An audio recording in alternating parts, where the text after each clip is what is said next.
Dostlar yeniden bir ayak masaj aparatımızı getirdik. Şunyalı. Selamun aleyküm gelece. Salam. Biz oğlumuz Vepa'nın adından kutlak geldik.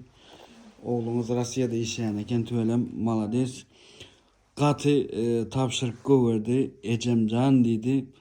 Rusya'da şu iş yapıyorsun dedi. Bizi yaşlıktan dedi. Bazıları da ısı diymen, soğuk diymen. İşleplemetti şu ayak masajı.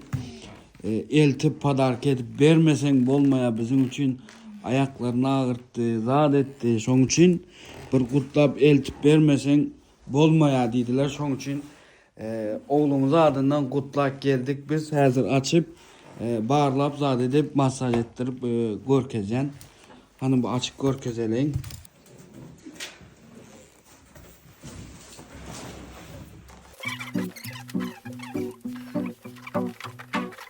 Şimdi değerde knopkaları var bizim. Yine. Ya, bunu basacağız işte ya şunlara iş yaparsın. Neydi işe? Oldu. Bu zaten. Siz hepsiniz malades oğlumuz silap zat edip uğrattı. Sağ olsun. Sizin sağ olun. Sağ olun sağ olun. Bir operatör gel yatırlar. Oğlumuzdan bir aytmalı gepleriniz aytıp kovarsınız. Oğlumu yapacağım. Sağ ol. Sağaman işle. Tanrı yalkasın. İşin onuna olsun utayım. Sağaman işle.